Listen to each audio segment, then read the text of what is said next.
You check in with a smile, swipe your cruise card, and step into a world of endless buffets and midnight jackpots, never suspecting the ship itself is watching your every move. Former staff say the experience you trust is powered by real-time surveillance, casino games rigged with lower odds than Vegas, and food that's far from fresh. Think liquid eggs and frozen seafood served up as luxury. In this documentary, EX cruise workers expose 9 secrets passengers aren't supposed to know, will reveal the strategies cruise lines don't want you to see, and the hidden risks that could ruin your trip unless you know what to look for. So, what's really happening beneath that glossy, all-inclusive surface? Let's pull back the curtain. Think no one's really paying attention to you on board? Think again. The moment you check in, the cruise line's data engine starts building a profile, tracking not just your spending, but your habits, your movements, even your mood. Every swipe of your cruise card or tap of a wearable medallion is logged. These aren't just keys to your cabin, they're digital breadcrumbs. The Princess Ocean medallion, for example, pings your location against thousands of sensors scattered throughout the ship, unlocking your door as you approach and alerting crew to your exact whereabouts. But the data is only half the story. One former guest services agent described how staff could instantly access a guest's profile. Spending totals, casino play, shore excursions, unresolved charges, right down to who tips well or who's had a complaint log. High spenders get flagged for priority service, sometimes before they even set foot on board. Bar staff are handed VIP lists, memorizing names and drink preferences to greet top guests by name on night 1. Cabin stewards swap notes about which passengers want their towels folded a certain way or who expects chocolates on their pillow. If you're unusually generous or a little too demanding, word travels fast. It's not just about service. This profiling powers targeted sales, on-the-spot perks, and even subtle interventions if you look like you're about to spend less than expected. The result? A cruise that feels tailored just for you, but is actually fine-tuned for the company's bottom line. So next time you wonder how the cruise seems to know your every preference, remember, your cruise card isn't just a key. It's the first tool in the cruise line's profit engine. You step onto the casino floor, hear the slots buzzing and the cheering, and think you've walked into a floating Las Vegas. But former cruise dealers say, think again. One admitted that cruise ship slots often have worse odds than machines in a roadside gas station, especially once you're in international waters. Here's where it gets tricky. The common myth is that cruise lines operate under the same rules as land casinos, but the reality is far different. On most ships, slot machines are set to pay out as little as 80%, sometimes even less, while Las Vegas machines are legally required to return at least 90% to players. That means for every $100 you play, you could be losing twice as fast at sea. Insiders reveal that many cruise lines use server-based slot machines, meaning payouts can be adjusted remotely without ever opening up the cabinet. One former dealer said, if the casino manager wants to tighten the slots mid-cruise, all it takes is a few keystrokes. Table games aren't much better. Blackjack on land usually pays 3 to 2 for a natural, but on most ships, it's 6 to 5. That's a big difference. On a $10 bet, you'd get $15 in Vegas, but only $12 at sea. Multiply that over hundreds of hands, and the house edge becomes incredibly strong. So why is this a big deal? Because thousands of passengers play every night thinking they're getting a fair shot. The lower odds, hidden house edge, and remote control of payouts all stack the deck in favor of the cruise line. If you're tempted to play, remember, the only sure winner in a cruise ship casino is the ship itself. For the best odds, set a hard limit and treat the casino as entertainment, not a way to win back your drink package. That stunning buffet spread might look like it was whipped up minutes before you arrived, but ex-galley staff say the truth is a lot more complicated.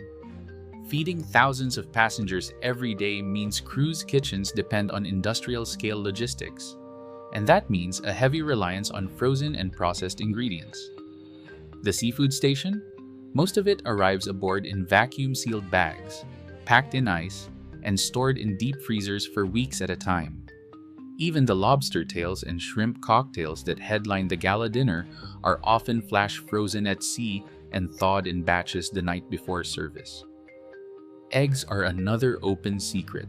Instead of being cracked by hand, breakfast stations use liquid pasteurized eggs that come in giant cartons, ready to be poured onto sizzling griddles. It's safer for mass catering, but it's a far cry from the farm-fresh image in the brochures. The same goes for pastries and bread.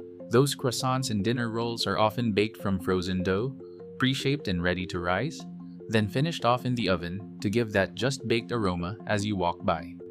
Crew members say the real difference shows up between the main dining room and the specialty restaurants. The main dining hall leans on bulk ingredients and substitutions, sometimes even powdered juice instead of fresh squeezed, while the upcharged steakhouse or sushi bar gets the premium cuts and the few truly fresh deliveries.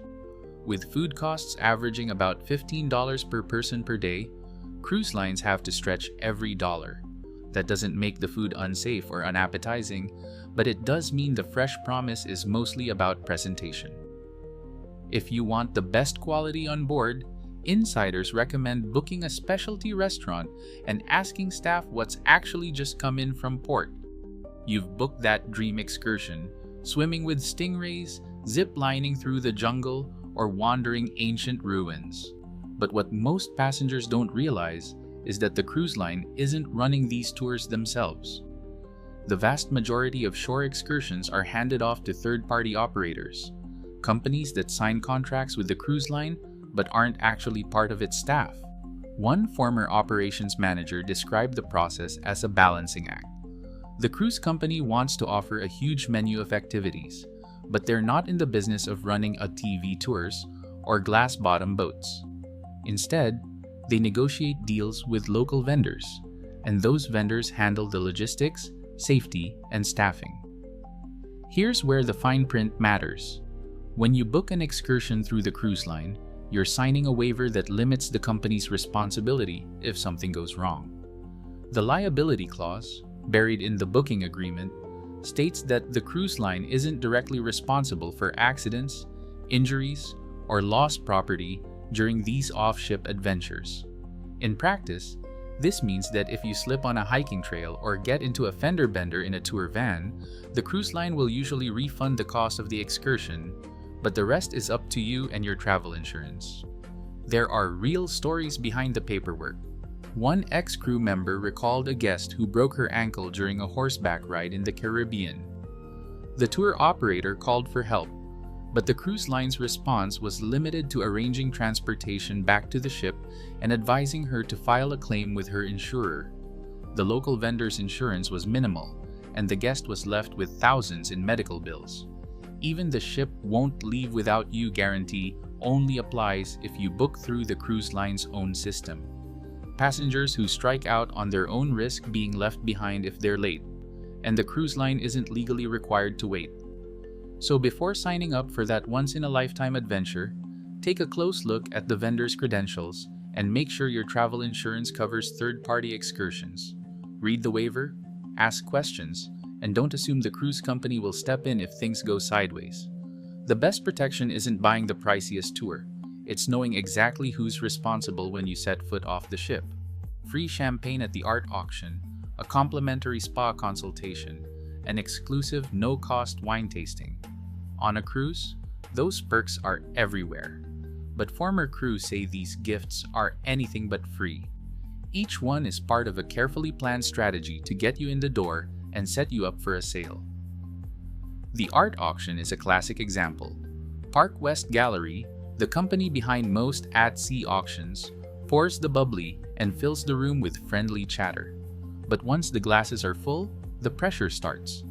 Auctioneers hype up limited edition prints, throw around inflated valuations, and keep the energy high to push guests toward bidding.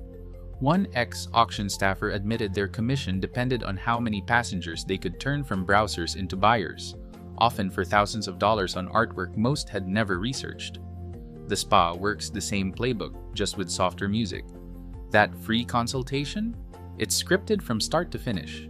Staff are trained to ask about your stress levels, point out tension, and then recommend a series of treatments, detox wraps, facials, miracle creams, that can add up to hundreds, sometimes thousands of dollars. If you hesitate, they're ready with a discount or a today-only bundle, hoping you'll cave before you walk out. Even the wine or whiskey tasting is designed to end with a hard pitch for the full bottle at a steep markup. The goal isn't to give you a taste, it's to get you to buy. Every so-called perk is a sales funnel, and the more you accept, the harder it gets to say no. So, how do you play it smart? Take the champagne, enjoy the consultation, but set a firm mental limit before you walk in. Listen to the offer, thank the staff, and don't feel bad about walking away empty-handed.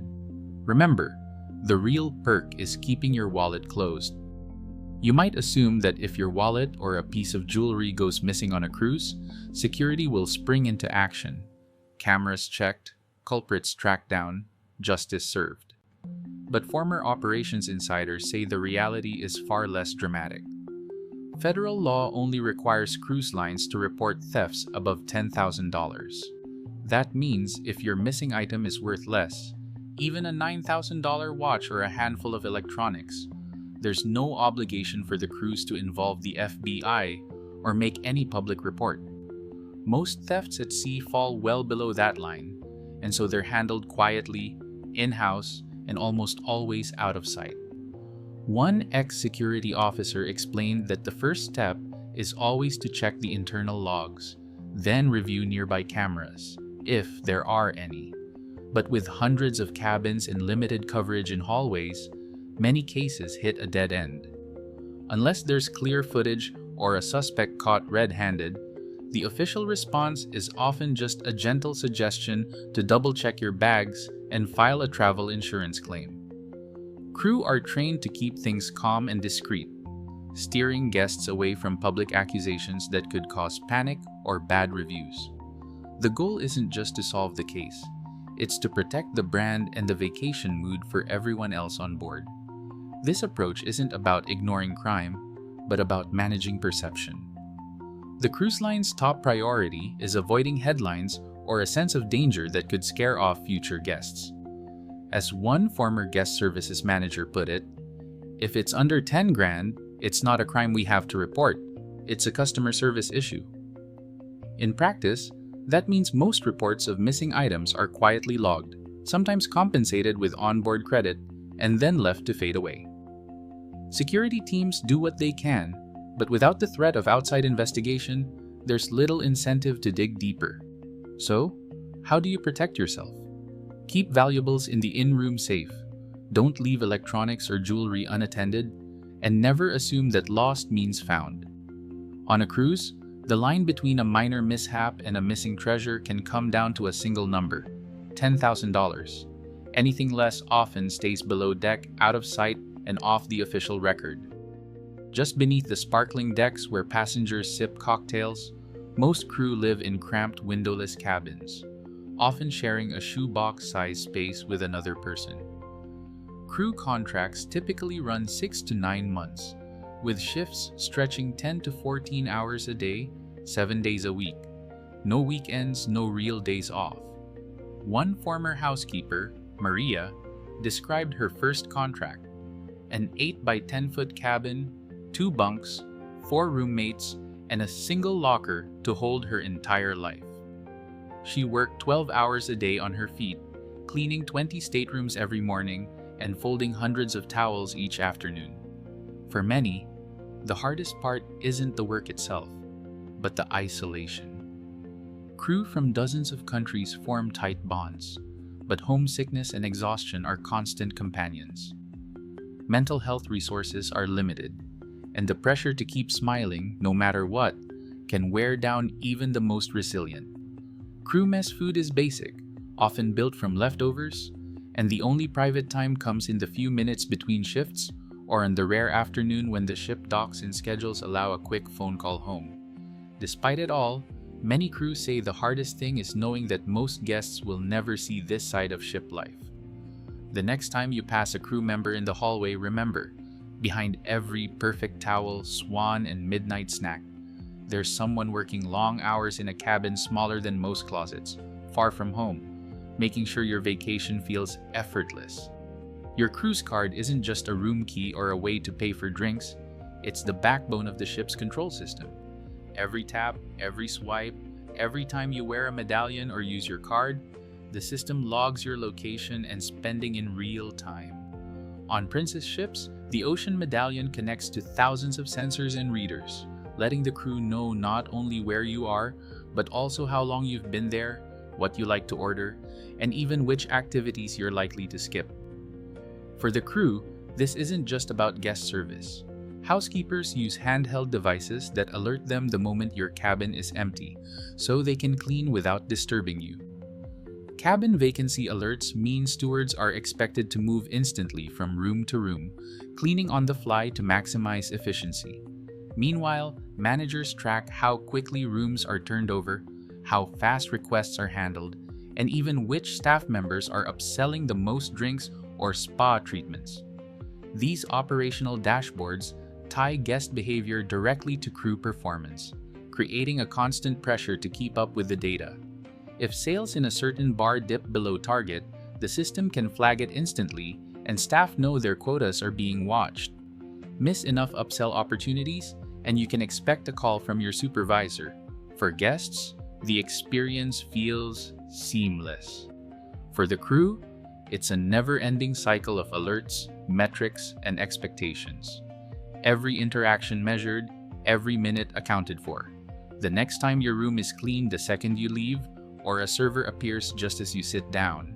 Remember, the same technology that personalizes your vacation also keeps the crew running at full throttle. Every cruise ship has its secret corners, quiet spaces tucked away from the crowds, known mostly to crew and a handful of seasoned travelers. One former cruise director swears by the observation nooks hidden forward on the upper decks, where you can watch the sunrise in total silence while the rest of the ship sleeps. These aren't on any map, but ask a crew member and you might get a nod toward a door marked crew only. Sometimes, that's just a suggestion, not a rule. For anyone craving a break from the poolside chaos, crew recommend the promenade deck during early evening. Most guests flock to dinner, leaving the teak walkways empty except for a few joggers and the occasional sunset photographer. On some ships, there's even a library or card room that stays blissfully quiet all day, a favorite spot for off-duty staff to read or call home. There are hidden shortcuts too, service corridors just behind the main public areas, used by crew to whisk carts and supplies from one end of the ship to the other. While these aren't open to passengers, staff will sometimes tip off guests about the best times to slip through less trafficked stairwells to avoid the elevator rush after a show. The best advice from ex-crew? Don't be afraid to wander a little. Look for doors that aren't locked, peek behind a curtain, or follow the sound of a piano on a quiet afternoon. The real gems aren't in the brochures. They're waiting for anyone curious enough to find them. Every year, cruise lines serve over 20 million passengers, collecting thousands of data points per guest through systems like Ocean Medallion and RFID-enabled cards. This documentary reveals how passenger tracking shapes onboard experiences. Cruise ship casinos often operate with 80% payout rates, lower than many land-based venues, and much of the food served is frozen or pre-prepared, despite menus promising freshness.